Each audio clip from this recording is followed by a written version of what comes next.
Pues empezamos, ya tenemos aquí 30, ¿verdad? Yo creo que ya tenemos el número y también por tiempo.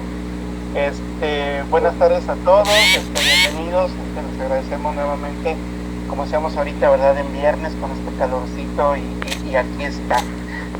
Pues es un gusto tener a Lilia Álvarez, a la doctora Lilia Álvarez, de verdad un gusto. Te regresa a tu casa, ¿verdad? Aunque sea de manera virtual, la USLP, y pues nos da gusto el que nos acompañes. Me permito presentarte para dar pie o inicio a tu presentación. La doctora Lilia Álvarez Ábalos es doctora en literatura hispánica por el Colegio de San Luis y maestra en literatura hispanoamericana por la misma institución, así como licenciada en lengua y literatura hispanoamericana por la Universidad Autónoma de San Luis Potosí. Ha realizado estancias de investigación en el Colegio de México y en la Universidad Nacional de La Plata, Argentina. Es investigadora especialista en literatura de tradición oral, profesora, editora, promotora cultural, columnista de crítica de cine para Ruleta Rusa, y ha sido conferencista y ponente en diversos congresos académicos, tanto nacionales como internacionales. Pues de verdad te agradecemos muchísimo el darnos un espacio, el darnos tu tiempo, y pues adelante con esta charla que sin duda es muy interesante y ha generado expectativas. Adelante, bienvenido. Bueno, pues muchas gracias, Ramón, por la invitación, por el espacio, y de verdad que no puedo describir la alegría que me da el de estar hoy aquí. Pues 13 años después de que entraba yo a estudiar lengua y literatura en la Autónoma en su primera generación, ahí en el lejano 2007. Entonces, bueno, de verdad que qué gusto y muchas gracias. Tengo que empezar esta charla de una manera un poco extraña, ya que quienes han estado en otras conferencias en este ciclo acerca de literatura, pues nadie tuvo que detenerse a hablar acerca de qué era la literatura. Sin embargo, parece que este tema del que les voy a hablar, que es bandidos, ladrones y buscadores de tesoros en literatura de tradición oral, pues justo amerita primero ponernos un poco el contexto acerca de qué hablamos cuando hablamos de literatura de tradición oral. Por eso esta primera parte de la conferencia pues va a estar dirigida a entender cuál ha sido el papel de la escritura y de la voz a lo largo de la historia y propiamente de la literatura. Dice el refrán que papelito habla y que buena memoria es la escritura, pues para siempre dura. Ahora estamos bien entrados en el siglo XXI y la verdad es que estos enunciados nos parecerían irrefutables. Sin embargo, pues esto no siempre fue así. Y para ver que no siempre fue así, en realidad los invito a hacer un experimento personal. Todos los que estamos aquí, además como estudiosos de la literatura, pues somos, para empezar, lectores profesionales, que es la formación que estamos recibiendo, pero también tenemos una habilidad desarrollada de la escritura. Es decir, para nosotros la lectura y la escritura se da con mucha naturalidad, la encontramos en todas partes, y este fenómeno donde tenemos a la escritura y a la lectura en todas partes, en realidad pues no siempre fue así. Ahora la necesitamos, la lectura y la escritura, tanto para utilizar WhatsApp, para tener Facebook, para nuestras redes sociales, vaya, para saber qué ruta del camión vamos a tomar.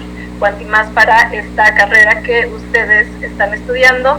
Pero pues vamos a hacer el ejercicio a ver si esta tendencia de la naturalidad de la lectoescritura se mantiene. Nosotros, ya dijimos, pues tenemos esta habilidad.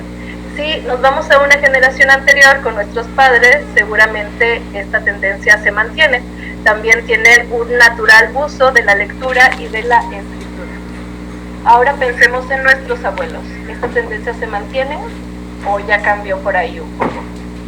Seguramente algunos ya pensarán de bueno, no, mis abuelos sí sabían leer, sí sabían escribir, pero pues no lo hacían de manera muy cotidiana, no se dedicaban a escribir, no se dedicaban a leer, tal vez algún texto complejo no podrían comprenderlo ni tampoco crear algún texto completo. Y si nos vamos hacia nuestros bisabuelos, ¿cómo está esa tendencia? Es más, ¿alguno de ustedes sabe si sus bisabuelos sabían leer o escribir? Seguramente este rastreo de las habilidades de lectoescritura se va poniendo sinuoso De pronto nos llegamos a la llamada, al llamado alfabetismo funcional, que pues quiere decir que se sabe leer y se sabe escribir, pero pues no se hace de manera óptima, sino únicamente de manera funcional. Bueno, pues para poner un poco en contexto, les voy a hablar de por qué este mundo que ahora nos parece tan natural, con el imperio de la escritura, por así decirlo, pues realmente es un mundo relativamente nuevo. En México, según los datos del INEGI, tenemos casi un 100% de alfabetismo, y un alfabetismo además en español, porque también hay que recordar la pluralidad de lenguas que habita en México. Sin embargo, esto pues no siempre fue así. En realidad el alfabetismo del español comienza en la época virreinal, pero como un mecanismo de colonización, pero pues esto siguió siendo de una manera muy restringida y pues solamente muy pocos adquirieron esta habilidad. En realidad la habilidad de la escritura masiva, como la conocemos ahora, comenzó como parte de un proyecto en 1917 con la promulgación de la Constitución. Seguramente ustedes recuerdan sus clases de primaria, donde dice que en el artículo 3 pues se dice que la educación debía ser para todos, y justamente esa educación estaba basada en enseñar las habilidades de la lectura y de la escritura. Y hubo varios programas que llevaron a cabo esto, como las misiones culturales o la Escuela Rural Mexicana. Pero fíjense, estamos hablando que en 1917 apenas se comenzó con la idea. En 1921 apenas se creó la SEP. Entonces estamos hablando que en México la idea de la escritura y la lectura masiva comenzó hace apenas 100 años. Y bueno, nosotros podemos pensar, bueno, pues 100 años ya pesa, ¿no? Pero vamos a ver que son 100 años para el contraste de la cultura en general, ¿ok? Fíjense, desde ahora es difícil imaginar un mundo tan cercano sin esta escritura masiva, pero les digo que con esta perspectiva más bien se puede entender mejor. A nivel mundial, la primera civilización de la que se tienen registros es la de Mesopotamia hace 9.000 años, y la escritura en sus formas incipientes data de hace 4.000. Entonces tenemos ahí 4.000 años que nos andan bailando un poco. Pero a nivel mundial, la escritura, de nuevo como proyecto masivo al alcance de todos, comienza, al menos en Occidente, apenas en el siglo XIX con la Ilustración francesa, que era cuando se proponía que también todos deberían de saber leer y escribir. Pero fíjense, apenas en el siglo XIX. Mientras que en México, pues ya lo mencionamos, pues este proyecto tiene apenas 100 años, en contraposición con su cultura más antigua en el territorio, que es la olmeca de hace 4.000 años. Entonces podemos ver claramente que ahí hay un desfase entre la utilización de la escritura de manera masiva en contraposición con nuestra historia cultural, con nuestra historia como sociedad. La habilidad masiva de la lectoescritura en México es sumamente nueva, y eso es algo que me voy a esforzar como en decirlo, aun cuando ahora nos parezca algo sumamente natural. Pero si esta escritura masiva, donde todos sabemos hacerla, donde la necesitamos hasta para guardar los números del teléfono en nuestro celular, o para hacer la lista del súper, cuanto más para acceder a la literatura, si apenas tiene en México estos 100 años de un alcance masivo, entonces todas las cosas que conocemos a partir de la escritura ahora, como la literatura principalmente, pues no existía 100 años antes. Y bueno, por supuesto, esta pregunta es ingenua y la respuesta es un tajante no, ¿verdad? Y aquí en realidad pues era como un preámbulo para ponernos en contraposición de cómo de pronto esto que nos parece tan natural, tan abarcante, que es pues la manera en la que podemos conocer las cosas, en realidad no siempre ha sido así. Así que en realidad esta reflexión que les estoy planteando va encaminada a escuchar un mundo que existió inmediatamente previo a nosotros, que funcionaba sin la escritura masiva, pero también a reconocer en nuestro entorno la pervivencia todavía de la oralidad, que es justo a lo que voy a pasar, aún en convivencia de la escritura y de la tecnología. Aquí me gustaría mencionarles a Alejo Carpentier en El reino de este mundo. Él mencionaba que en América cohabitaban varias épocas al mismo tiempo. Es decir, que cuando llegó la colonización no es que se terminara la época previa a los españoles, sino que más bien convivían las dos, y que conforme iba avanzando la historia, más que las nuevas épocas eliminaran a la época anterior, en realidad lo que había es una convivencia. Y bueno, en realidad hacia eso quiero apuntar ahora esta reflexión, que hay ahora un imperio de la escritura. Ya lo vimos en México a partir desde hace 100 años, a nivel mundial a partir del siglo XIX en Occidente, pero en realidad esto no implica que se borraran las viejas maneras de comunicación, sino que ahora lo que tenemos es una convivencia.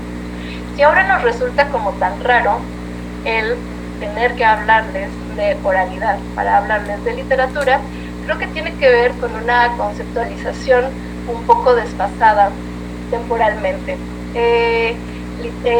La letra, que viene del latín, que quiere decir litera, que quiere decir, bueno, es nuestra letra, pero es la representación gráfica de un sonido. Si sabemos que la letra es la representación gráfica, nos está remitiendo directamente a la escritura, pero la base de eso realmente es el sonido. Entonces, si entráramos al juego de que es primero el huevo o la gallina, entonces aquí no habría duda de que primero hubo el sonido, y a partir de que hubo el sonido, se tuvo la necesidad de representarlo de manera escrita. Esto tiene que ver con algo que decía Paul Sumter, que pues trabaja la literatura de tradición oral, porque él decía que era un poco anacrónico describir a un caballo como si fuera un coche sin ruedas. Y entonces esto lo asemeja a decir que la literatura de tradición oral es como la literatura, pero sin escritura. Si vemos un poco cómo hay esta contradicción temporal, no podemos decir que la literatura de tradición oral es literatura sin escritura, porque en realidad lo que hubo primero fue la literatura de tradición oral, porque la escritura no estaba al alcance de todos. Lo que sí nos sirve para hablar de este tipo de la literatura es la noción de texto. Texto quiere decir tejido, y así como en las telas, pues un conjunto de hilos se van entrelazando para crear algo mayor, o sea, una tela, pues justamente también en los textos, nuestra lengua se va entrelazando para crear significados mayores. Y estos significados, esta lengua que se entrelaza puede ser tanto escrita como oral. Entonces, en la noción de texto ya no hay contradicciones, ya no hay paradojas, ya sabemos que un texto puede ser predominantemente oral. Y aquí pues llega un poco una trampita que les tengo, que es que si puede haber un texto oral, pues hay una manera de leer ese texto. Pero entonces tendríamos que estar abiertos a la posibilidad de cómo este texto que es oral se puede leer. Ok, vamos recapitulando. Estoy hablando de 3 épocas de la cultura humana en relación a su convivencia con la escritura y con la oralidad. Tenemos una primera etapa donde no hay escritura, que fue breve, podríamos decir. Tenemos una segunda etapa donde ya hay escritura, pero estuvo muy restringida a ciertos grupos, y esa etapa ha sido la más ampliamente difundida o la de más amplia duración a lo largo de nuestra historia. Y tenemos la tercera etapa, que es a donde nosotros pertenecemos, que es justamente cuando la escritura y la lectura ya son habilidades masivas. Así que en realidad donde yo me voy a enfocar es en estas 2 etapas, que además ahí andan conviviendo a la par. La oralidad no quiere decir lo mismo que la literatura de tradición oral, porque hay literatura oralizada. Con esto, acerca de, bueno, y cómo se leen los textos orales, Margit Frank, que es una estudiosa de este campo, menciona que pues lo que antes conocíamos como, que lo que ahora conocemos como lectores, antes pues no podía ser tal, porque pues había muy pocos libros y había muy poca gente que supiera leer y escribir. Pero la literatura, los libros como los conocemos ahora, en realidad sí llegaban al conocimiento de la gente. Y llegaban al conocimiento de la gente porque había grupos de lectura, donde había lecturas públicas, y quien sabía leer compartía esta lectura en voz alta para los demás. Entonces, quienes estaban ahí escuchando la obra que alguien más leía, sería como el equivalente a la figura del lector, y justo Margit Frank lo que dice es que para entonces la figura del lector sería más un oidor que va escuchando estas obras literarias. Sin embargo, la literatura oralizada, es decir, la literatura de los libros leída en voz alta, pues no es de la que vine a hablarles hoy. Aun cuando ese ejemplo que les acabo de dar de la lectura en voz alta, pues todavía sigue vivo hasta nuestras fechas. La vemos, por ejemplo, cuando antes de dormir alguien nos lee un cuento, la vemos en las presentaciones de los libros cuando nos leen en voz alta, lo vemos en los audiolibros, por ejemplo, pero ahí estaríamos hablando de literatura oralizada, de una literatura cuya estética fue pensada para ser por escrito, pero que la conocemos por medio de la oralidad, en contraposición con la literatura de tradición oral. ¿Qué sería entonces la literatura de tradición oral? Fíjense, ya les hablé de estos dos tipos de literatura y en realidad su principal diferencia es la estética, y vamos poniéndolo por partes. Tenemos una estética que es concebida desde la escritura, que es en realidad toda o la mayoría de la que ustedes están llevando ahora en su carrera. Esa sería la literatura concebida con una estética escrita. Pero también tenemos una literatura concebida desde lo oral, no solo oralizado, sino a partir de la tradición. Ya vamos a ver cuáles son estas diferencias principales. ¿Cómo podemos diferenciar a estos dos tipos de literatura? Bueno, pues para la literatura concebida desde la escritura, algo fundamental que tiene es la noción de la originalidad y la noción de autoría. Nosotros siempre a la hora de hablar de algún libro tenemos que hablar de su título y de su autor, y además sabemos que justo la originalidad es algo de lo más reconocido en el ámbito literario a partir de la escritura. Entonces estamos hablando de que la literatura concebida a partir de la escritura es cerrada en la forma, porque nosotros no podemos ir a enmendarle la plana a los escritores. O bueno, tal vez podamos, pero no es que sea algo aceptado de manera convencional. Pero son obras abiertas en cuanto a la interpretación, porque seguramente ustedes han visto que una misma obra puede ser recibida o interpretada de una manera en cierta época, pero en otra ya puede ser recibida o interpretada de otra manera.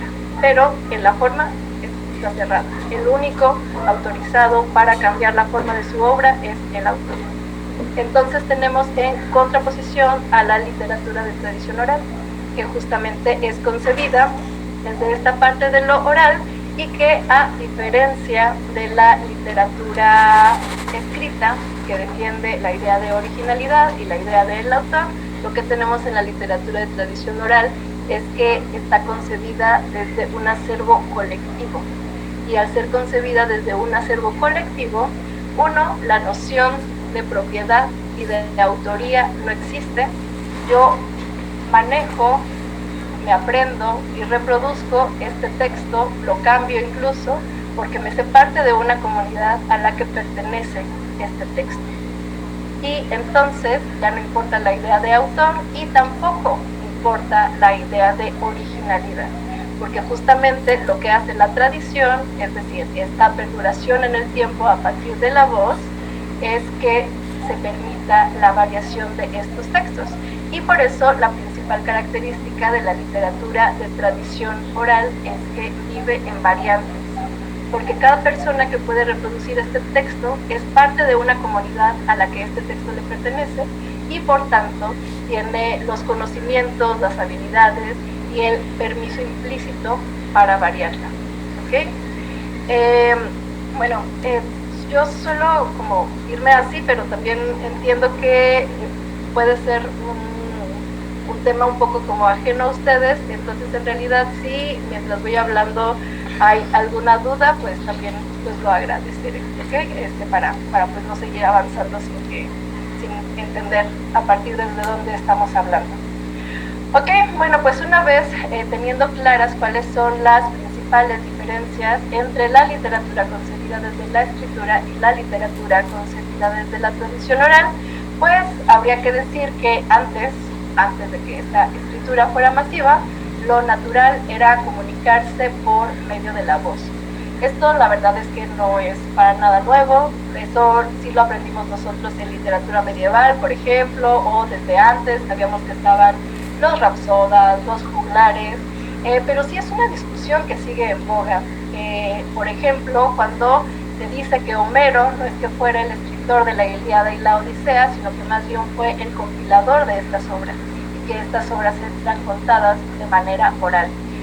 Igual pasa con las compilaciones de cuentos de los hermanos Grimm, por ejemplo, y seguramente ustedes se acuerdan de cómo en el 2016, que le dieron el Nobel de Literatura a Bob Dylan, pues hubo un gran revuelo y una gran discusión acerca de si se merecía realmente este Nobel de Literatura, porque justo no estaba correspondiendo su obra con los cánones que tenemos a partir de la literatura escrita.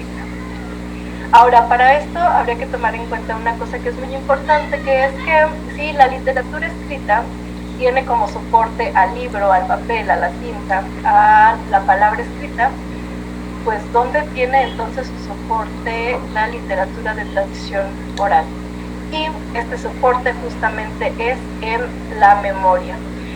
Y aquí de nuevo los voy a invitar a que hagan un ejercicio. Bueno, ahora ustedes son muy jóvenes, tal vez no funcione este contraste, pero por ejemplo, yo en mi infancia yo me sabía los números de teléfono de todos mis amigos, absolutamente de todos, y de toda mi familia también, de mis tíos, de mi abuelita, además. Ahora es altamente probable que ustedes no se sepan ni su propio número telefónico, y pues no sé, ahora tienen sus micrófonos apagados, pero ya en la sesión de comentarios me podrán decir si sí o si no, y si se llegan a conocer a algunos, seguramente no se saben más de 5. Esto no está mal, cada quien solo, bueno, por ahí Diego ya dice, nos descubrieron, sí, caray.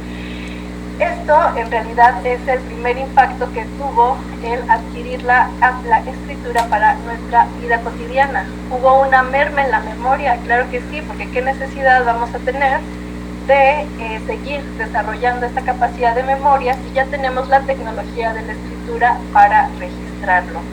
Pero también algo que es importante mencionar aquí es que la merma no significa aniquilación, sino otra manera de convivencia. Y así como sé que cada vez vamos a recordar de memoria menos números telefónicos, también estoy segura que no necesitan leer la letra de las mañanitas para cantarlas en cada cumpleaños, y que cada uno de ustedes se ha de saber al menos una versión de La Llorona. Entonces ven cómo, aunque hemos sido criados institucionalmente en una educación esencialmente de la cultura escrita, esta pervivencia de la oralidad sigue ahí. Y por eso no necesitamos leer la letra de las mañanitas para cantarla, ni necesitamos ir a un libro a buscar la leyenda de La Llorona para contar cómo nos la sabemos nosotros. Bueno, pues ahí justamente tenemos la convivencia de la cultura escrita y de la cultura oral. Vamos a hablar de la literatura de tradición oral. La tradición oral implica una cadena y una pervivencia a lo largo del tiempo, implica una cadena de transmisión. Para nosotros, desde el campo de cómo lo estudiamos, le llamamos performance, y esta performance se refiere al acto en el que un sujeto está escuchando un texto de tradición oral, lo escucha, lo aprende con H, lo hace suyo, lo entiende, si quiere lo cambia o si no lo deja igual, y después vuelve a reproducirlo para que alguien más lo repita y lo aprenda. Es decir, este texto que se repite es y no es el mismo texto al mismo tiempo. Es el mismo texto, pero en la nueva versión que yo le acabo de dar. Por eso les digo que es muy importante la noción de que la literatura de tradición oral vive en variantes.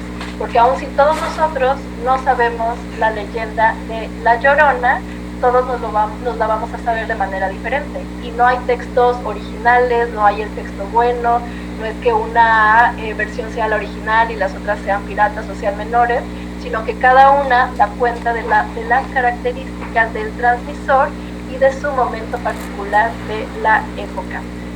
Y como unos ejemplos para que vean que en realidad esta cultura oral sigue sumamente en boga, no sé si ustedes hayan visto la serie Breaking Bad.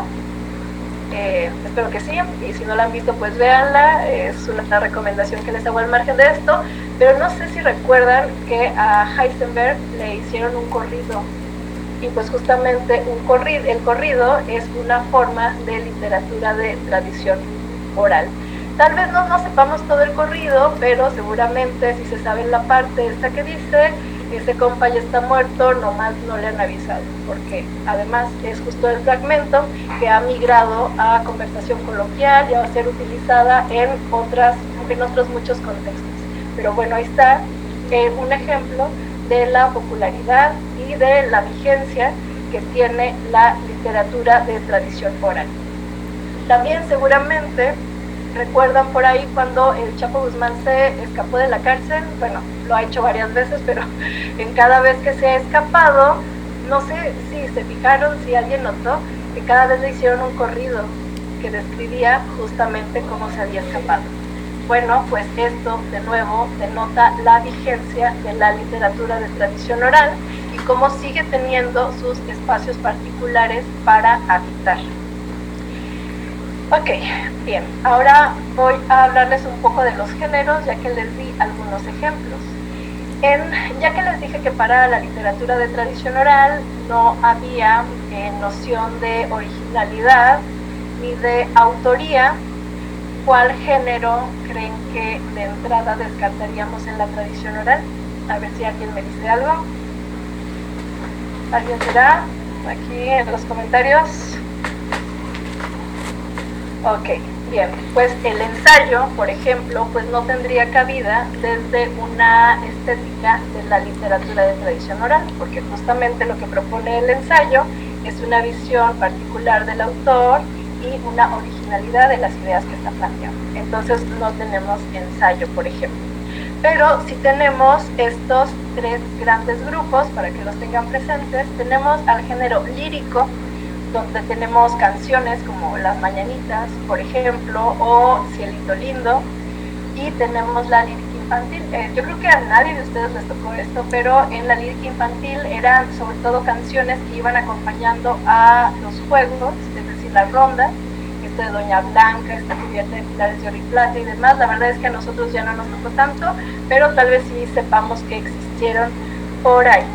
Entonces tenemos los líricos, después tenemos a los narrativos, y de los narrativos tenemos a los cuentos, a las leyendas. En los cuentos les digo que todos estos libros que compilaron los hermanos Grimm pues justamente vienen de la tradición oral, y las leyendas también es un género de la tradición oral, aun cuando en la tradición escrita se puede reformular o retrabajar. Y también tenemos dentro de los narrativos a los poético-narrativos, es decir, cuentan una historia, aunque esta historia esté plasmada en verso. Y dentro de estos géneros tenemos al corrido. Ya mencioné ahora al corrido que le hicieron a Heisenberg en Breaking Bad, al que le hicieron al Chapo, y bueno, pues por ahí hay muchos más. Ahora, por ejemplo, está en boga esta cosa que es el narcocorrido, por ejemplo, y también tenemos un género que es de donde desciende el corrido, que es el romance, que es de nuevo un poema narrativo. Todavía hay algunos que perviven en México. Y finalmente tenemos lo que es la lira mínima y la paremia. En la lira mínima y en la paremia tenemos las adivinanzas, los trabalenguas, los refranes y los dichos. Entonces, bueno, estos son los géneros que podemos estudiar desde la literatura de tradición oral. Voy justo en tiempo porque sí quería llevarme la mitad de esta charla justamente hablando de qué es esto de la literatura de tradición oral y pues a ver desde dónde vamos a hablar de estos textos. Esta charla en particular voy a hablar únicamente de leyendas, y estas leyendas las podríamos conceptualizar como narraciones de la tradición oral que narran la relación del hombre con lo sobrenatural.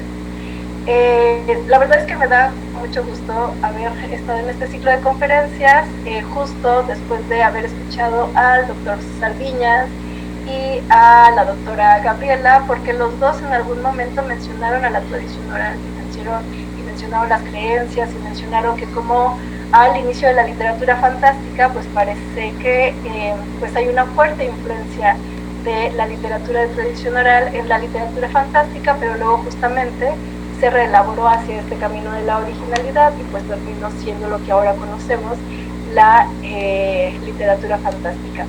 Pero en las leyendas de la tradición oral pues justo encontramos un sistema de creencias, de hechos que no son fantásticos porque no hay una irrupción del mundo que conocemos con otro mundo, pero sí son hechos maravillosos, sí son hechos sobrenaturales, tal vez mágicos, pero que forman parte de este mismo mundo. Por eso no podría ser la literatura de tradición oral un ejemplo de literatura fantástica, porque todo funciona como parte de las mismas reglas de este mundo. Así que tenemos leyendas, por ejemplo, de nahuales, de brujas, de aparecidos y de tesoros, que es de lo que les voy a hablar, o de apariciones extrañas, como puede haber cuevas que abren una vez al año, o lagos que desaparecen así nada más de repente. Así que bueno, ahora vamos llegando al tema que más, al que nos trajo aquí, que son justo a las leyendas de tesoros enterrados. Esta idea de los tesoros enterrados, pues la verdad me parece que es muy popular en el sentido de lo masivo que resulta, porque de nuevo casi podría estar segura que todos ustedes saben la leyenda del algún tesoro enterrado. Ahora, ¿dónde reside esta cualidad de la vigencia de los tesoros enterrados? Bueno, primero habría que decir que los tesoros pues son materiales preciosos, y que normalmente solemos asumirlos como que tienen que ver con la riqueza. Entonces la presencia de la creencia de tesoros enterrados y las leyendas que hablan de ellos, pues nos habla de un sistema de valores presente en la sociedad acerca de la añoranza de estos materiales preciosos, de esta riqueza, tal vez un poco de envidia también, o también la esperanza de poder acceder a estos materiales. Aquí esto creo que lo resumiría con el dicho, que no sé si lo han escuchado, acerca de que el pasto del vecino siempre va a ser más verde que el otro. Entonces, siempre que podamos tener nosotros más de lo que tenemos, siempre que el otro, aún teniendo más que nosotros, pueda tener más cosas, siempre que haya alguien que tiene más que nosotros, pues siempre va a haber esta noción de riqueza, porque justamente no se puede entender la riqueza sin la pobreza, y si todos tuvieran esta misma cantidad de materiales preciosos, pues la noción de tesoro ni siquiera sería necesaria. Pero entonces, para las leyendas de tesoros enterrados es importante tener en cuenta tres preguntas. Número uno, ¿qué es ese tesoro? Les digo que comúnmente pues son materiales preciosos o riquezas, así que puede ser lo clásico, un tópico incluso para la literatura de tradición oral, es que este tesoro sea oro y plata, pero también pueden ser joyas y puede ser dinero. Ahora, la segunda pregunta en cuanto a este tema es ¿de quién es este tesoro? Si nos ponemos a pensar todavía ahora en de quién es la riqueza que hay en el mundo, bueno, pues de entrada pues sería de los ricos. De los ricos, se llamen como se hayan llamado en cada época, pueden ser de los reyes o en cualquier cultura, los sultanes, los tlatoanis, quien sea, pero pues la riqueza es de los ricos. Y en esta riqueza de los ricos, pues en realidad, ¿cómo se puede acceder a ella? Y es la tercera pregunta. ¿Cómo podemos acceder a ese tesoro? ¿Cómo la gente rica tiene su riqueza? Bueno, pues por herencia, porque un día pues alguien decidió que eso debía ser suyo, no lo soltó y la fue heredando a sus hijos. Entonces la manera de acceder a la riqueza, a los tesoros de los ricos, pues es justo estableciendo relaciones filiales, ya sea por medio de los hijos o de los casamientos con la gente que tiene ese dinero. Pero si solamente tuviéramos esta posibilidad de acceder a los tesoros, pues nos quedaríamos sin un montón de los relatos que nos hablan acerca de cómo se pueden acceder. Esta otra manera de acceder a la riqueza, de acceder a los tesoros, es justamente el robo. De hecho, todavía vemos la popularidad de las películas de robo, está donde la gran estafa, por ejemplo, y un montón pues, que nos hablan acerca de lo intrigante y lo emocionante que suele ser para nosotros. Espero que desde una perspectiva narrativa nada más, obviamente, pero de lo atractivo que suele ser el robo.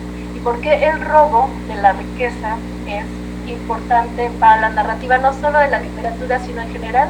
Porque es justamente la noción que sostiene la añoranza o la esperanza de poder acceder a esta riqueza, que nunca se va a poder acceder de manera filial como lo hacen justamente los ricos. Bueno, habrá quien me diga, bueno, una forma de acceder a la riqueza es por medio del trabajo. De hecho, por ahí anda una infografía que nos derriba algunos mitos de multimillonarios que empezaron de cero, ¿no? Y vemos que en realidad pues tuvieron alguna ayuda. Entonces, esto puede pasar, pero en realidad es la excepción. En realidad, pues, trabajar duro pues nos servirá para vivir bien, y eso debe ser bastante o suficiente. Ahora, bueno, ya les hablé de estas 3 preguntas que son necesarias para entender las leyendas de tradición oral: qué es, de quién es y cómo se consigue. Y entonces podemos pensar en algunos tesoros que han sido famosos a lo largo de toda la historia. Por ejemplo, el tesoro de Ali Baba y los 40 ladrones, que seguramente ustedes recuerdan cómo se podía acceder a ese tesoro. Y sí, claro que sí, era ábrete sésamo, y así es como se abría la cueva donde estaba el tesoro. También está el tesoro del Dorado, por ejemplo, que cuando fue la conquista de América, pues era un territorio que se buscaba por ahí de Bolivia y Perú, que se decía que pues todo estaba hecho de oro. Está la leyenda del tesoro de Moctezuma, por ejemplo, los tesoros de los piratas, que también ha sido reelaborado infinitas veces en la literatura escrita. De hecho, no sé si recuerdan el escarabajo de oro, por ejemplo, pues justo habla de la creencia de los tesoros de un pirata. Están los tesoros de las tumbas de los faraones, de las minas del rey Salomón, que además en el rey Salomón tengo que hacer énfasis en que este tesoro tenía que ver con sus minas, y así me voy anclando propiamente al contexto de México. De nuevo, para que haya leyendas de tesoros escondidos, tiene que haber riqueza, tiene que haber materiales preciosos. Y en México, a partir de la llegada de los españoles, esta presencia de materiales preciosos tuvo que ver muy íntimamente, primero en la época virreinal, con la minería, porque fue la principal actividad económica de entonces, y entonces había, pues la gente veía oro y plata, veía cómo se iban las carretas con esos materiales preciosos. Entonces el hecho de que exista algo ya va a crear la necesidad de que la gente lo quiera. Entonces, por un lado tenemos la actividad minera para la presencia de tesoros escondidos, y por el otro tenemos, y tiene que ver con esto de bueno, cómo se accede a los tesoros, la presencia de la Revolución Mexicana, de la Revolución Cristera y de los movimientos armados en México. Aumentaron mucho la noción de la creencia de estos tesoros, porque también aquí permitieron socializar un poco esta riqueza. Ya no era solo la riqueza del hacendado o de los dueños de las cosas, sino que, como ustedes saben, pues andaban ahí los revolucionarios asaltando las haciendas, y pues se quedaban con las riquezas de los hacendados. Aquí, por ejemplo, tengo que mencionarles que otro tesoro famoso en México es el tesoro de Pancho Villa, y tan famoso es y tanta vigencia tuvo que incluso hicieron una película sobre este tema. Así que bueno, si les interesa más del tema, pues por ahí la pueden buscar y ver. Aquí en esta parte de cómo la Revolución Mexicana y la Revolución Cristera abonaron a la creencia de los tesoros escondidos, pues tiene que ver con que quienes poseían estas riquezas, dígase los hacendados, sabiendo que allí estaban las tropas revolucionarias acechando para quitarles esta riqueza, pues lo escondían. Y entonces ahí tenemos el tópico del tesoro enterrado. Y también Gaby mencionó el miércoles que Gorriti tenía historias de emparedados, por ejemplo, y bueno, durante esta época también son comunes las leyendas que hablan de que la gente emparedaba su tesoro, y no solo su tesoro, sino que de nuevo los tesoros son las cosas queridas, el dinero lo era por supuesto, pero también lo podían ser las hijas o las esposas. Entonces escondían entre las paredes los tesoros, a la riqueza, pero también a las hijas y a las esposas. Claro que después ahí viene la tragedia de que matan al único familiar que sabía que allí estaban enterrados tanto las personas como el dinero, y entonces mueren las personas y se pierde el dinero. Esta vigencia o la creencia de los tesoros enterrados, les digo que hubo un repunte porque después de que tuvieron que ir destruyendo pues estas antiguas fincas para construir los nuevos fraccionamientos y nuevas viviendas, pues durante esta construcción era común que se encontraran justamente ollas con el dinero de estas personas que lo escondieron para no volverlo a ver más. Ya después de este contexto acerca de cómo en México pues son vigentes estas leyendas, les voy a hablar propiamente de las leyendas donde yo he investigado la literatura de tradición oral, que es en el altiplano potosino. Digo potosino porque el altiplano en realidad es una zona grandísima, pues dicen que va desde San Luis hasta Arizona, entonces bueno, es una área muy extensa.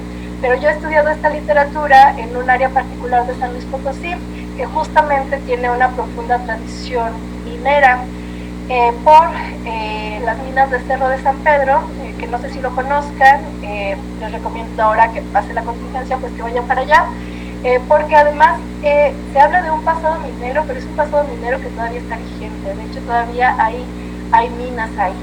Y también en Pinos, en Zacatecas, fue un importante asentamiento minero, pero estos dos estaban muy comunicados. De hecho, tanto para las minas de Pinos y para las minas de Cerro de San Pedro hay que hacer una excursión. Claro que sí, contamos las leyendas y demás. El lugar donde se trabajaban estos minerales era por un lado en lo que ahora es el municipio de Villa de Reyes, que entonces se conocía como el Valle de San Francisco, y también el lugar de paso era Mezquitic. También por ahí tenía que pasar el mineral para que se pudiera trabajar y procesar. Y bueno, estas rutas son importantes, se les llama rutas de haciendas porque eran haciendas de beneficio para tratar estos minerales y eran parte de los caminos reales, que los caminos reales no eran otra cosa sino las rutas en las que se llevaban los minerales extraídos de las minas, tanto a Ciudad de México como al puerto de Veracruz para ser llevados a España. Entonces, bueno, ya centrados en el contexto más cercano, vemos por qué aquí, en este territorio, pues estaba la creencia tan vigente, tan fresca, tan inmediata, de la creencia de tesoros enterrados, porque pues fuimos uno de los asentamientos mineros más importantes. De hecho, en Gogorrón, no en el balneario de Gogorrón, sino en el poblado de la ex hacienda de Gogorrón. Si pueden visitarla, es impresionante, son unas instalaciones grandísimas y fue la hacienda más grande en su época de toda Latinoamérica. Imagínense la cantidad de cosas que producían. Además, no solo era minería, sino también tenía producción ganadera, agrícola, textil y también fabricaban mezcal. Entonces, bueno, es una cosa, pues la verdad que sorprende bastante. Pero bueno, entonces les digo que eran estos caminos de ruta de hacienda donde se trabajaban los minerales de entonces, pero aquí me gustaría decir que de nuevo, recordando que no es que una época termine con la otra, sino que más bien lo que tenemos es una convivencia, pues también está la presencia de un pasado indígena, propiamente de los huachichiles. No sé si ustedes los habían escuchado por ahí, pero los grupos humanos que había en este territorio antes de la llegada de los españoles eran los huachichiles. También se les suele llamar chichimecas, pero lo que pasa con los chichimecas es que los españoles, a todos los que no eran como ellas, eran chichimecas. Entonces, para ellos los chichimecas solo eran los que no pertenecían a su civilización, pero propiamente este grupo cultural humano eran los huachichiles y se caracterizaban por ser nómadas y cazadores, así que por eso tampoco tenemos asentamientos culturales, humanos, históricos, arquitectónicos de esta cultura, porque eran nómadas. Y ya planteando este contexto, ahora sí les voy a hablar de 3 personajes que fueron justamente bandidos, ladrones y buscadores de tesoros en el territorio que ahora habitamos nosotros. Voy a empezar hablándoles de Pedro de Astorga y el juego de varas. Pedro de Astorga y el juego de varas asaltaba en lo que es ahora la Sierra de San Miguelito, y ahora nosotros atrás del Parque Tangamanga lo que podemos ver es la Sierra de San Miguelito, y atrás de esa sierra tenemos poblados de Villa de Reyes, que les digo que es donde estaba el conjunto de haciendas que trabajaban los minerales de Cerro de San Pedro. Entonces, bueno, Pedro de Astorga pues se encargaba de asaltar en estos caminos. Y para esto les voy a leer esta leyenda de aquí. Dice: se cuenta la historia de unos bandidos que solían asaltar a la gente por el camino real. Ahí los esperaban, escondidos entre los matorrales. Y cuando pasaban las caravanas cargadas de oro y plata, ellos salían y los despojaban del tesoro. Después iban a una loma, cerca de este pueblo, y en una cueva que había cerca enterraban el dinero. La gente sabía que siempre que los bandidos estaban cerca del pueblo era para reunirse y apostar con el mismo dinero robado. Les gustaba jugar con varas, lanzarlas al aire y tomar el oro o la plata del suelo, en el tiempo en que estas varas caían a la tierra. En uno de estos juegos de varas, los bandidos conocieron a unas muchachas muy bonitas, que se acercaron a ellos para preguntarles sobre el juego, cómo se jugaba, qué obtenían a cambio. Los bandidos no sabían que ellas le irían con la información a un general que iba tras ellos, Pedro Artolosa. Pero sucedió que un apostador se enamoró de las mujeres y le embarazó. Ella, sin embargo, nunca le confesó que había sido espía del ejército y que planeaban capturarlos y robarles su dinero. Y bueno, sigue aquí esta versión, y también quisiera recordar lo que ya les había mencionado acerca de que la literatura tradicional oral vive en variantes. Y entonces en varias versiones que tengo de esta leyenda, tengo que a veces se le menciona como Pedro de Astorga o a veces como Pedro de Artolosa.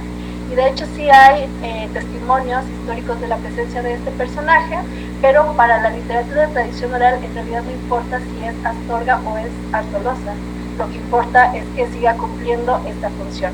Igualmente, para el nombre de este juego, algunas veces lo mencionan como el juego de varas, que es decir, que tenían unos palitos, unas varas, que aventaban, y entonces en un juego de azar o de habilidad más bien, quien ganara a este juego de las varas era quien se quedaba con el motín del día que habían robado esta gavilla de bandidos. Sin embargo, hay otras versiones donde no se dice que el juego sea juego de varas, es decir, que no era un juego de palitos, sino que más bien era un juego de barras, porque lo que estaba en juego eran justamente las barras de oro y de plata. De nuevo, estas variantes son justo las que pueden permitir un tipo de literatura como la de tradición oral.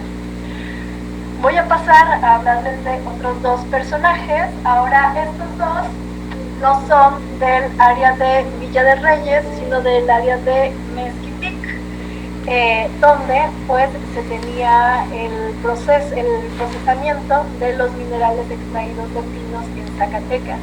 Y aquí les digo que está la convivencia de la cultura prehispánica y de la cultura que vino después con los españoles, porque estos 2 personajes son caracterizados como huachichiles, y de nuevo tenemos el referente histórico de su existencia. El primero de ellos es Maxcorro, seguramente a ustedes les puede sonar más Mascorro con S, que era la manera en la que le decían los españoles a un líder de los huachichiles, aunque en realidad ellos lo pronunciaban más como Bajurro. Entonces, bueno, es este personaje que está caracterizado como un defensor social que justamente organizaba a los huachichiles para su pelea contra los españoles y para defender su territorio. Y aquí les voy a leer otro texto al respecto. Dicen que Mascorro era un guachichil que le robaba a los hacendados para darle a los guachichiles. Cuando salían las cargas de los minerales, Mascorro y su gente ya los estaban esperando para llevarse todo el tesoro. Pero Mascorro no solo les robaba oro y plata a los españoles, también se llevaba a su gente que tenían como esclavos, y luego se le unían para los siguientes asaltos. Con tanta gente, el tesoro de Mascorro se hizo muy grande. Dicen que está escondido en varios cerros cerca de Lima, porque en uno solo no hubiera cabido tanta cosa que se robaron. A los españoles no les gustaba nada que Mascorro se quedara con su dinero y con sus esclavos. Entonces lo perseguían hasta que un día sí lograron agarrarlo y lo mataron. Ellos querían recuperar su tesoro, pero lo que no sabían es que Mascorro lo tenía encantado y que las cuevas de ese tesoro solo se abrían en el Viernes Santo y solo podían tomarlo los que fueran buenos.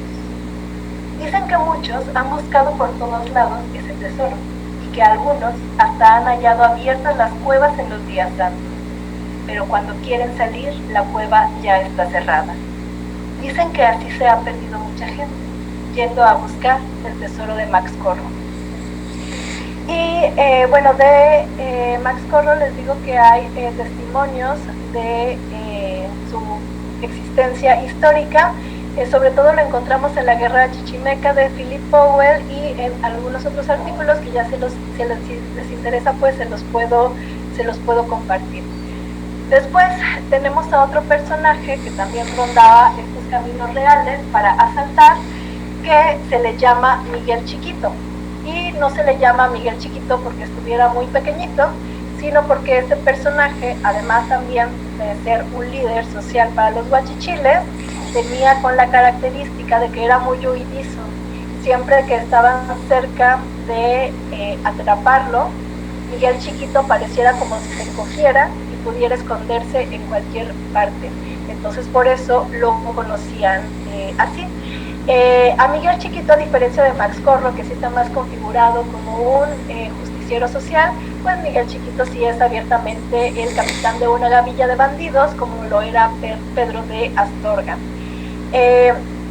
Estas cualidades de ser un personaje mágico bandido en realidad es algo común para la tradición oral. De hecho, una amiga y colega, Mara Ruán, que también estudió su maestría en el Colegio de San Luis, recopiló en Michoacán textos acerca de un personaje que se llama Inés Chávez, que de nuevo el sustrato de este personaje es histórico, pero que después pasa también a leyendas o incluso a cuentos, con estas habilidades maravillosas.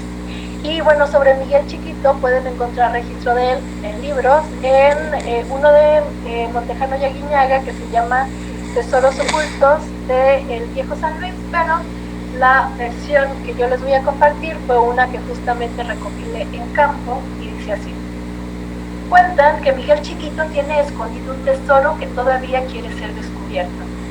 Cuando las minas estaban muy activas, Miguel Chiquito se las ingeniaba para robar todo el oro y la plata que sacaban de ahí. Dicen que era arriero y por eso estaba al tanto de cuando salían las cargas de todos los minerales. Además, dicen que mucha gente trabajaba para él porque querían parte del tesoro y Miguel Chiquito nunca les quedaba mal. No es que de verdad fuera chiquito, pero es que siempre aparecía y desaparecía de todos lados. Tenía mucha facilidad para meterse entre los cerros y esconder los tesoros que robaban. Por eso le decían así. Una vez, un señor que andaba pastoreando a sus borregos dijo que vio unas monedas de oro y las siguió hasta una cueva donde halló mucho dinero. Dicen que era uno de los escondites de Miguel Chiquito y el señor se guardó todas las monedas que pudo. Cuando salió de la cueva se encontró con unos huesos que luego supo que eran los de sus borregos, porque cuando regresó a su casa, le dijeron que llevaba un año desaparecido, que ya hasta lo daban por muerto. El señor les contó que estuvo en una de las cuevas del tesoro de Miguel Chiquito y les enseñó las monedas. Pero cuando trató de regresar a la cueva por más dinero, ya no pudo encontrar la entrada. Y bueno, este es el tercero y último de los personajes acerca de los que les quería hablar, que están vigentes todavía en su presencia en leyendas de tesoros que todavía se cuentan en este territorio, pero que de nuevo sí hay personajes guachichiles, sí tenemos registro de estos personajes en libros que datan de hace varios años, pues notamos una pervivencia en la creencia de estos personajes, de estos tesoros y en la conservación de estos textos. Así que voy a proceder a concluir diciendo que los personajes entre la historia y la literatura, como los que yo les mencioné, pues pueden permear el discurso histórico oficial de lo que realmente ocurrió y también al discurso literario de la ficción. Tenemos varios ejemplos de la tradición. Ahora pues yo les mencioné estas leyendas, pero por ejemplo la toma de Zacatecas pues principalmente era un documento, un texto histórico de divulgación, noticioso, y pues ahora es esencialmente de entretenimiento. Igual pasa con un romance español que es el de la Cava y el Rey Rodrigo, que también tuvo su origen con una tendencia histórica noticiosa, pero que finalmente terminó privilegiando la historia de amor entre estos dos personajes. Ahora, vamos a hablar propiamente de los bandidos y de los ladrones de tesoros. Ya les he mencionado varios, les mencioné por ejemplo a Pancho Villa, a Ali Baba, está Robin Hood. Durante el siglo XIX en México también estuvo Chucho el Roto, que tenía esta misma característica como de justiciero social. Y finalmente ahora, si nos centramos ya en este nuevo contexto, que ahora ya a todo se le pone el prefijo narco, narcocultura, narcoliteratura, pues también justo el personaje del narco tiene semejanzas con este personaje del benefactor social. Ahora, ¿cómo podemos caracterizar a estos personajes? Pues vamos a ver cómo funcionan. En realidad ellos vivían al margen de la tendencia legal o del poder hegemónico. En este caso, tanto Pedro de Astorga como Miguel Chiquito, como Max Corro, vivían al margen de esta tendencia colonizadora, pero desde fuera de la ley, desde este carácter de ilegalidad, buscaban restablecer el orden de una sociedad que había sido víctima de injusticias y de saqueos, y en este caso pues por los españoles. Aquí vendría la pena pues solamente recalcar que esta idea del bandolero social pues se ubica entre la protesta o la justicia social, pero también entre la delincuencia, pero es benefactor del oprimido o un vengador. Y perdón que utilice esta palabra, pero justamente los Vengadores de Marvel, no sé si recuerdan, que también con este afán como de hacer justicia o de hacer el bien, también en realidad se metían en problemas con la ley. Bueno, pues porque sigue funcionando dentro de este marco. Ahora, funcionan fuera del marco legal o del poder hegemónico imperante y se caracterizan por hacer estas cosas: castigar las injusticias, repartir un botín entre los pobres, desafiar a las autoridades y oprimir o ridiculizar a los poderosos. Todo esto, claro, fuera del marco de la ley, por lo cual también los hace personajes muy atractivos. Voy a cerrar diciendo que no, aun cuando, no sé si por aquí hay antropólogos, pero sí lo podemos discutir más adelante, diciendo que en realidad no hay nada más universal que el folclore, pensando en que la literatura de tradición oral justamente forma parte de un folclore literario. Normalmente, ahora hasta con el auge de los pueblos mágicos, pues tratamos de ver cómo todo es diferente de otra cosa y de buscar los orígenes de todo. Y bueno, pues justamente aquí ya les hablé de este bandolero social, les he hablado de la presencia de la creencia en tesoros, de las leyendas que hablan de estos tesoros, y vemos que en realidad permean a casi todas las culturas. Entonces a esto se refiere esta frase de Menéndez Pelayo, que es que no hay nada más universal que el folclore. Ahora, esto hay que tomarlo también con cuidado, porque no quiero referirme a que todo es igual, porque si todo es igual, entonces nada valdría la pena, ni nada tendría riqueza estética ni literaria, pero justamente donde está la riqueza de la literatura de tradición oral es en la variación, en los detalles y en lo que está diciendo esa variación y ese nuevo detalle de la nueva época en la que estos textos siguen estando vigentes, como ya notamos ahora que en realidad siguen estando actuales, vigentes, aún en convivencia con esta era de la escritura y de la tecnología. Y además de la tecnología, porque miren, a partir de qué plataforma tenemos que estar dando esta charla. Ok, bueno, con esto terminaría, pero si me permite nada más hacer un comercial.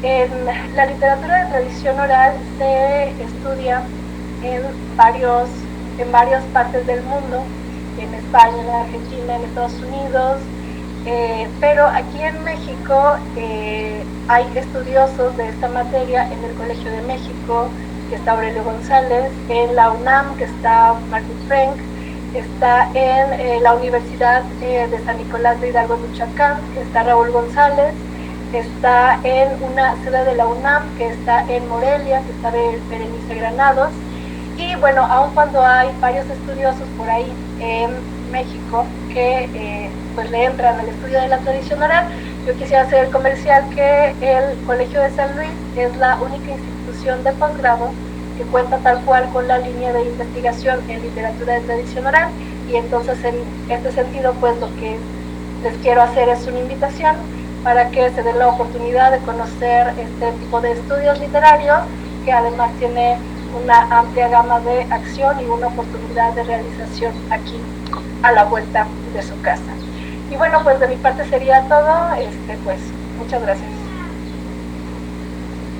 Gracias, Lilia, por tu charla y también por el comercial, ¿no? Yo ahí quisiera como continuar el comercial y aprovechando todo lo que estuviste platicándonos, pues sobre todo a los muchachos, ¿verdad? Que es muy bueno conocer esta otra parte de la literatura, que es la literatura tradicional oral y popular, y que pues, si tienen alguna duda se pueden acercar bien sea a Lilia, que es la promotora oficial de la línea 2, ¿verdad? ¿Es la 2? Sí, la 2. La línea 2 del Colsa, y seguramente ella con mucho gusto les va a contar cuáles son, así como más específicamente, los temas que trabajan en esta línea. Además tenemos investigadores muy importantes ahí en el Colsa, como la doctora Claudia Carranza, que ustedes seguramente han escuchado, han leído textos de ella, y también la doctora Mercedes Zavala Gómez del Campo y Danira López, las tres, y ya se me anda pasando una, ¿verdad? Claudia Rocha, también de tradicional, ¿no? Entonces, bueno, muchas gracias por tu plática. Tenemos ya preguntas en el chat, entonces voy a leer las primeras que tenemos, y para que no ok, la primera es de Henry y dice: ¿cuál es el texto al que hace referencia de la doctora Martin Frank? Se llama justamente Lectores y Oidores. Te lo tengo digitalizado, no sé cómo te lo puedo hacer llegar, Gaby, para que se lo comparta, pero justamente al correo de las conferencias, y okay. Se nos hace favor de enviarlo a todos los asistentes. Muy bien, entonces pues voy a anotar aquí que tarea mía enviar este artículo. Muy bien. Gracias, okay. La pregunta 2 también es de Henry, dice: Hayden White comenta que en el caso de la narrativa histórica, el discurso se legitima a través del uso fidedigno de los hablas, vocabulario, usos del lenguaje en el tiempo y espacio estudiado. En el caso de la literatura de tradición oral, ¿en qué se legitima este discurso? Esa es una pregunta bien interesante, porque hay que movernos en un esquema donde esta pregunta sea posible, ¿no? Y en realidad para la literatura de tradición oral no importa la legitimación. Eso importa justo para la literatura escrita, porque pues se hace un canon de escritores y de obras, pero en la tradición oral no hay tal cosa. ¿Cuál sería como el parámetro equiparable que podríamos decir? Bueno, pues tal vez la actualidad y la difusión. Digamos, si hay un mismo texto que encontramos desde el siglo XIX y que todavía, si vamos a trabajo de campo y lo recogemos, pues entonces estamos hablando de que ese texto nunca ha dejado de ser vigente y que tras cientos de años pues la gente lo sigue contando y se va a seguir contando mientras le diga algo a la gente, mientras siga aportando algo y mientras siga siendo parte del sistema de valores de la sociedad donde se está contando. Así que si yo tuviera que decir algo, diría no hay legitimación, más bien hay vigencia, hay actualidad, y tal vez lo más cercano también a esta legitimación, pensando en comparación con los autores, sean los informantes privilegiados. Un informante privilegiado es alguien reconocido de su comunidad que se sabe que posee este acervo tradicional. Y entonces la misma gente, hasta si vas y le preguntas de, oiga, ¿quién me puede contar algo como de este lugar? La misma gente de ese lugar va a ir y te va a contactar con él, porque es a quien se le reconoce que posee este acervo y que tiene la habilidad, además de transmitirlo. Esto, más que legitimar algo, es una especie de reconocimiento social o una especie de rol social que cumplen los informantes privilegiados de su comunidad, porque a la par de eso están, por ejemplo, antes los profesionales en la Edad Media, pues fueron los juglares, por ejemplo, pero ahora todavía en pues cualquier lugar están los cronistas, que luego, digamos, ellos tienen las credenciales, la legitimación del conocimiento, pero es una legitimación externa a los integrantes de esta comunidad, que son realmente quienes son los poseedores. Entonces es diferente como esta figura de la oficialidad que digamos sería legitimada por credenciales, a esta figura que es reconocida por la misma comunidad, que es, digamos, el representante de quien puede contar mejor las historias que también son tuyas como son de todos. Ok, gracias, Lilia. Después yo creo que este asunto de los informantes privilegiados que estás diciendo, pues podrías explicárselas en la práctica, porque por aquí te piden que lo lleves de excursión, ¿no? Al cerro. Entonces, sí, claro que sí. Cosa de que pase el COVID y de que el coordinador aquí presente les dé el permiso, ¿verdad? Sí, claro, después está Mayra Borbón, la doctora Borbón, que nos acompañó el otro día. Si quieres encender tu cámara y micrófono.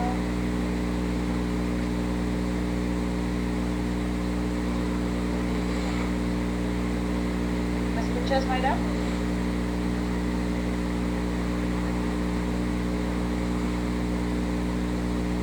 A ver.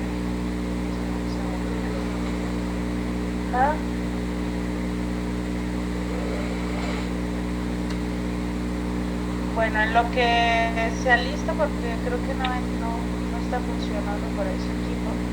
A ver, dice el doctor José Miguel Sardiñas, muchas gracias por la conferencia, me aportó mucha información y me dejó preguntas. No sé si quiere hacer alguna de las preguntas, doctor. Gracias. Más que pregunta, bueno, sí, tomo una. Conceptos, por ejemplo, como texto, obra, versiones, que en la literatura de autor tienen otro sentido.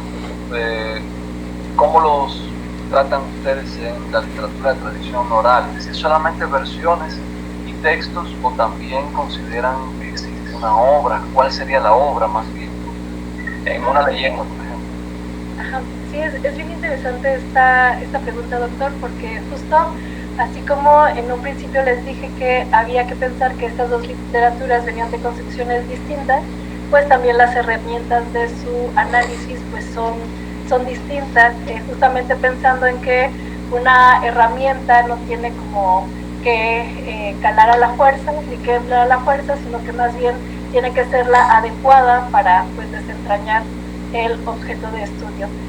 Sí es bien interesante esta pregunta, si no tenemos noción de obra, sino justo solamente noción de texto, pero además para nosotros el texto es una abstracción, que es como si fuera una abstracción que integra todas las posibilidades que tiene, todas las posibilidades de versiones que tiene un mismo texto, y aquí estoy sonando como un poco paradójica, pero si este texto, digamos, es una idea abstracta del contenido que puede tener una historia o un poema de la tradición oral.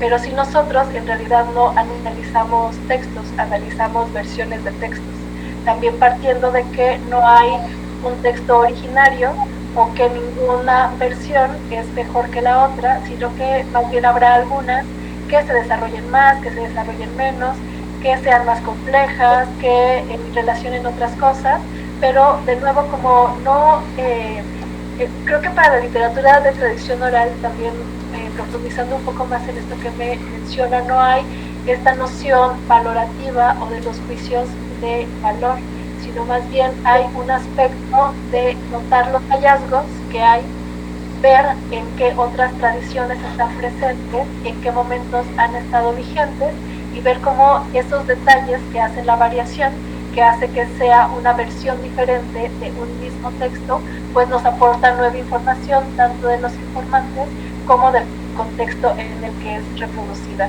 No sé si le contesté su pregunta, si tenga alguna otra duda. No, sí, muchísimas gracias. Incluso la otra pregunta, la otra preocupación que tenía se relacionaba básicamente con la posible valoración de unas versiones en relación con otras.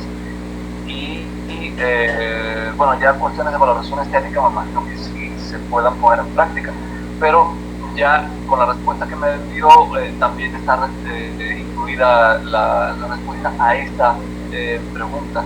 En fin, muy interesante. Muchas gracias. A usted, muchas gracias. Bueno, ya, Mayra, puedes abrir tu micrófono, me dijiste por ahí ya, ¿verdad? Sí, a ver. Pues no sé si me veo, pero sí me escucho. Sí, te escucho, Mayra. Ok. Hola, buenas tardes. Muchas gracias a la doctora Lilia, que me ha hecho pensar mucho en un trabajo de campo que hice el año pasado con un proyecto con el profesor José Manuel Pedrosa. Y precisamente, bueno, de muchos temas, pero también, por supuesto, que saltó el tema de los tesoros, ¿no? Que están presentes pues, en todas las regiones. Y bueno, encontré algo muy interesante y pues te quiero hacer una pregunta con respecto a eso. Las leyendas, bueno, las historias que me contaron, igual, y bueno, hay un entierro y hay unos fuegos fatuos por ahí, hay alumbra y también el guardián del tesoro está ahí después de la muerte, entonces también está el fantasma, ¿no? Pero lo que encontré que me llamó mucho la atención de Sonora es precisamente eso que decías, ¿no? La pregunta de a quién pertenece el tesoro. Bueno, en el caso de Sonora, pues esos tesoros pertenecían a los chinos. Y bueno, es algo súper interesante porque, bueno... Por eso no los querían para quedarse ellos con su dinero. Sí, entonces me llama mucho la atención como, bueno, esta memoria tan importante que hay de la comunidad china y la expulsión que se detuvo hasta el periodo de Cárdenas. Entonces, sí, pues precisamente no se estaban refiriendo a la conquista, porque bueno, Sonora es un sitio con minas, sino a como tú decías, ¿no? Como a un pasado de 100 años, algo reciente que fue desde la revolución. Entonces yo lo que te quería preguntar es si has encontrado tú que esta comunidad de los chinos son los dueños de estos tesoros, puesto que ha habido comunidad china no nada más en el norte, ¿no? Ya sabemos lo que pasó desde que los cuenta Julián Herbert ¿cómo se llama? La casa del dolor ajeno, ¿no? De cómo los mataron, asesinó. Esa sería mi pregunta, como si tú has encontrado eso, me serviría mucho saberlo.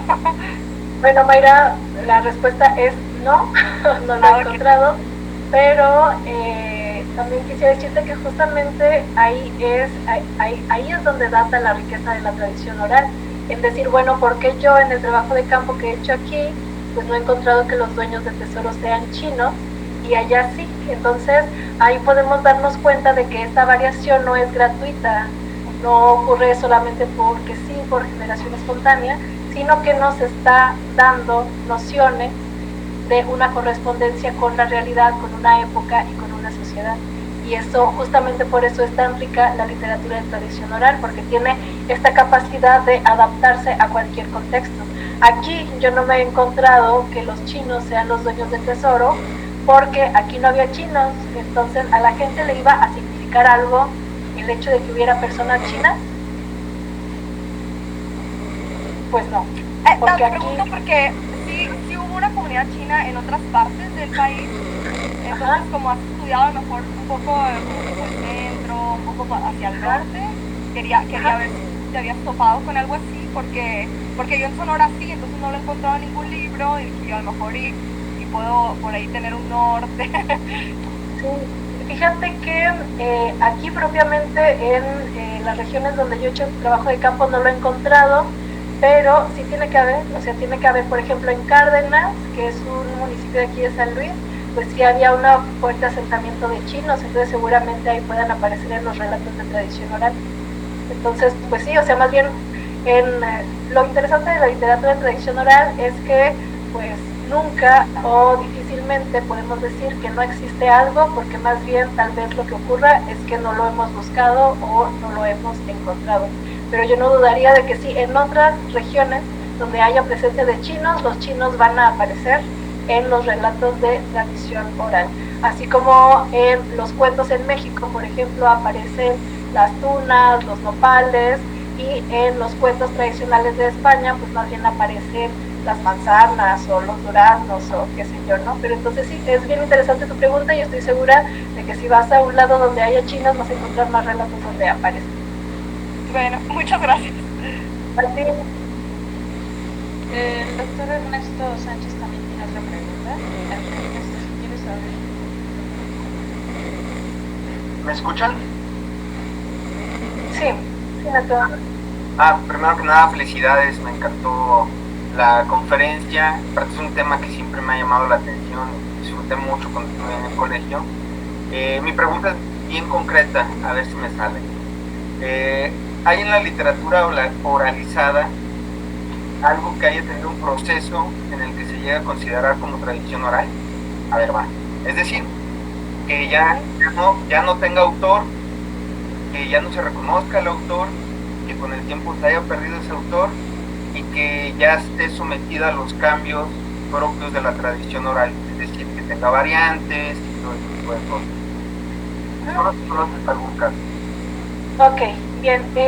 Sí, en realidad justo como mi insistencia sí fue como esto de evidenciar la presencia de la tradición oral, pero al mismo tiempo que pues quería resaltar también la convivencia en conjunto con la escritura.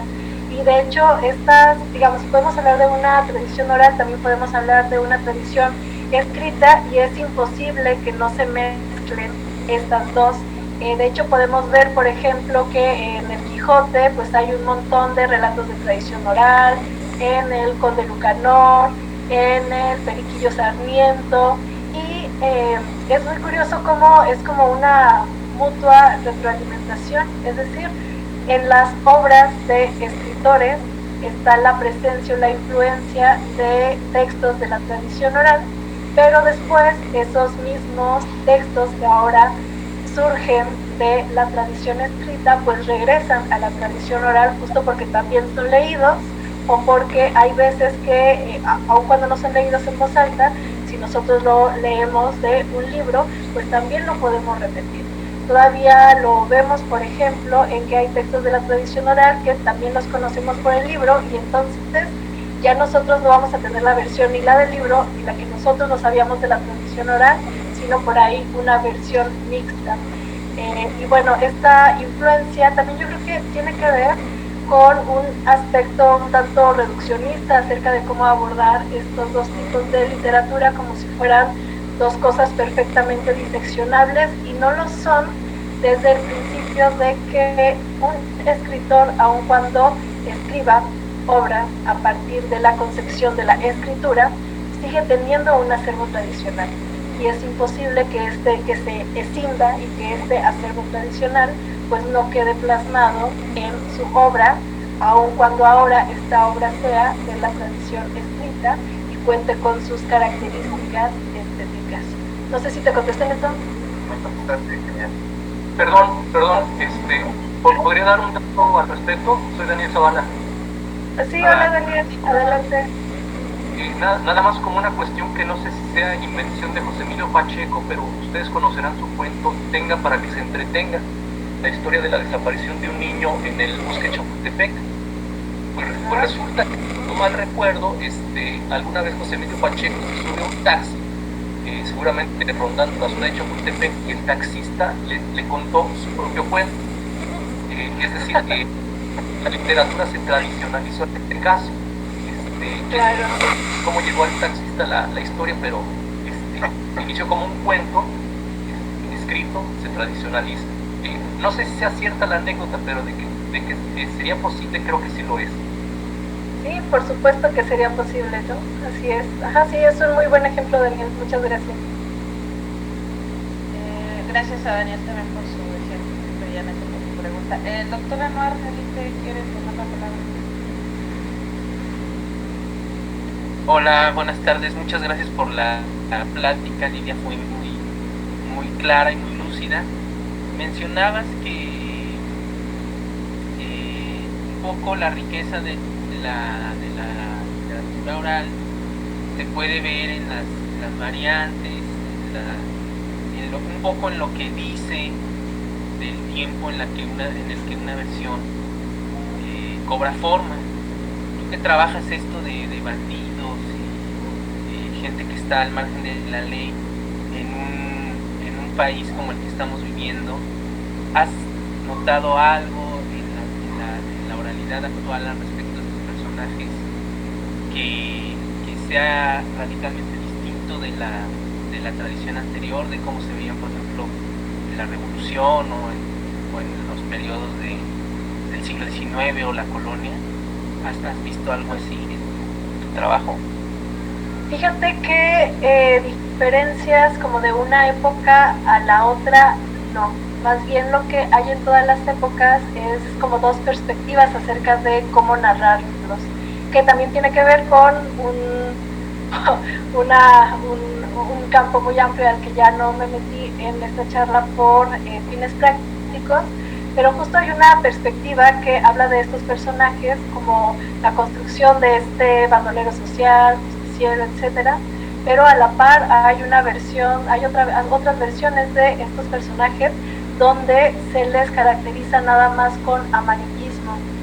Los dos tipos de relatos, de narraciones, suelen convivir a la par, pero sí una tiene una noción justo tradicional de los acervos colectivos, y la otra, aun cuando también es ampliamente difundida y también se transmite por tradición oral, sí tiene una estética popular. ¿Esto qué quiere decir? Pues también para aclararles un poco a los demás, lo diferente entre lo popular y lo tradicional es que en lo popular sí hay un autor claro, aun cuando se transmita de manera oral, sí hay un autor claro, y entonces quien lo transmite no se siente con el derecho de cambiar o de agregar alguna cosa, pero al mismo tiempo se transmite por la oralidad, por la tradición oral.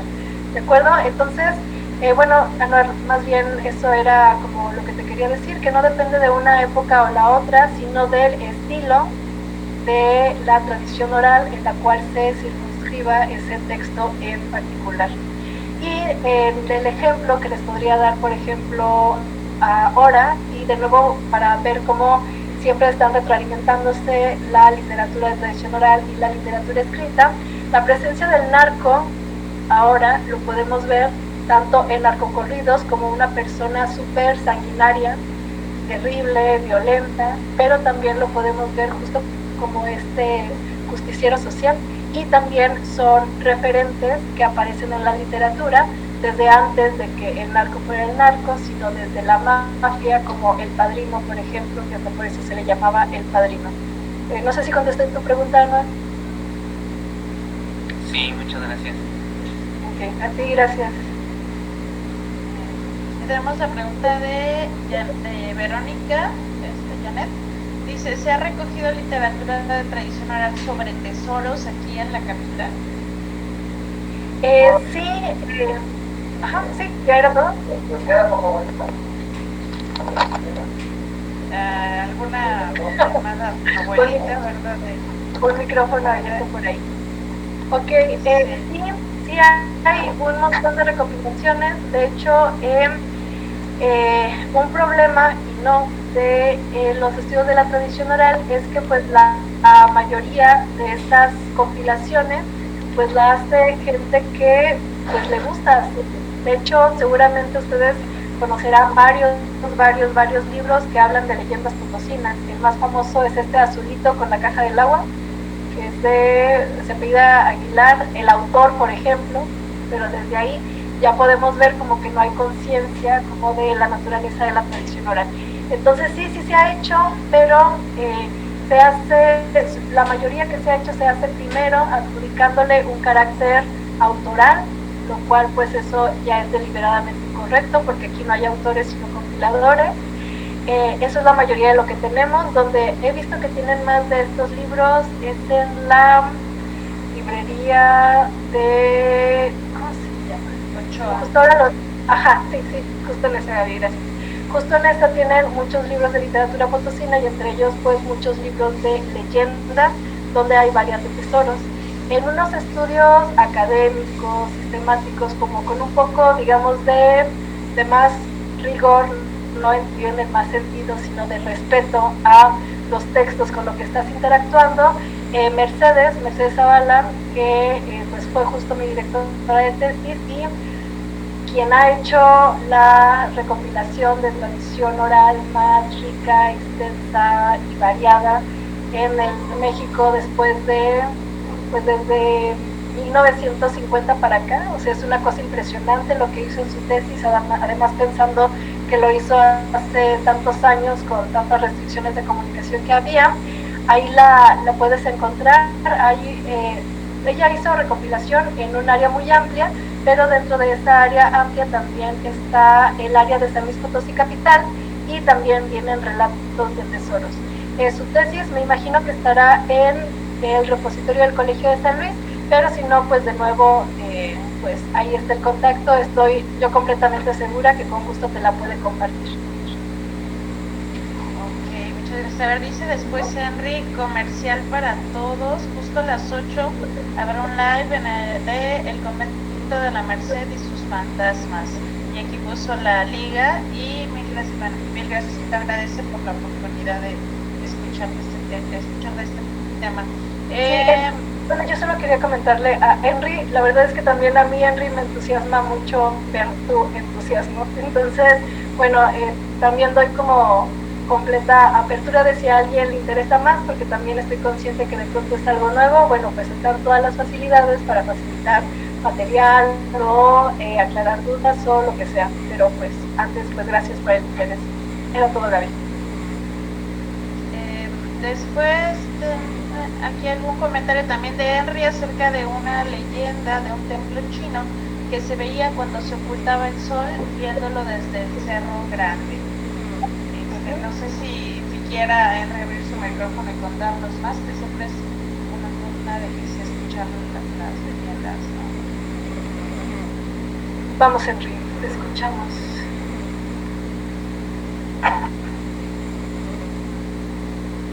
Bueno, lo que esperamos también, si alguien más tiene alguna duda, si no para ir cerrando alguna duda o algún comentario que ya por tiempo, pues ya es algo pasado, pero pues siempre es muy rico platicar acerca de tradición oral, ¿no? De todos, bueno, yo soy tradicionalista de closet, no me dedico a este programa, me encanta esta área. Dice, creo que no tiene la autorización para abrir el micrófono, todos la tienen. No sé, a lo mejor debe de ser ahí alguna configuración. Pero bueno, ok, sí, pero bueno, si no puede luego compartirnos pues esta leyenda, Henry. Pero muchas gracias. De hecho, esto que menciona como cosas que aparecen como en determinado tiempo o a partir de determinada posición, pues es un tópico muy recurrente para la literatura de tradición oral. Lo vemos en un montón de partes y mira, pues te interesa, ahí tienes un artículo que puedes hacer, cómo aparece este tópico en varios textos de la tradición oral. A ver, llegó otra pregunta aquí, estoy cargando, dice Rebe Garzón, hola Lili, ¿existe alguna categoría para los textos que pueden ser oralizados y que tienen su origen origen en la tradición oral? No, porque de nuevo no se puede hablar de un origen en la tradición oral, más bien se puede hablar de pertenencia o de una estética propia de, pero sí en estos orígenes como genetistas, en realidad así empezó como el hilo negro de los estudios de la literatura de tradición oral, pero pues rápidamente cayeron en desuso porque pues se dieron cuenta que este tipo de estudios genetistas pues no aportaba nada ni ayudaba tampoco como para entender a estos fenómenos literarios. Y más bien en si hay categoría para lo oralizado, más bien creo que tendríamos como que diferenciar. Lo oralizado es todo lo que pasa por la voz, no necesariamente es literatura, todo lo que pasa por la voz es oralizado. Y ya la literatura de tradición oral, pues ya es esta que tiene las características que ya les comenté, pero entonces sí estaríamos hablando de dos cosas diferentes que no se pueden como categorizar al mismo nivel. ¿Okay? Muchas gracias. Bueno, pues ya Henry nos contará o te contará en otra ocasión, y también a Mayra que le interesa este asunto de la presencia del chino, ¿no? Como dueños de los tonos. Ojalá que tenga la oportunidad de compartirnos ahí el correo y le hacemos llegar a los interesados. Y pues vamos a cerrar por aquí, pero sí recordar o insistir en que esta es una de las áreas de la literatura que luego no vemos tanto durante la licenciatura, pero que está ahí para ser descubierta, que ahora gracias a que nos vamos a platicar un poco de ella, Lidia, pues sabemos o van a saber ustedes que pueden dedicarse a esto si les gusta, ¿no? No nada más es lo de los bandidos, lo de los tesoros. Se pueden ir hacia muchos lugares, ¿no? O sea, las brujas, las casas embrujadas, no sé, hay cuentos, corridos, narcocorridos, ¿sí? Refranes, adivinanzas, trabalenguas.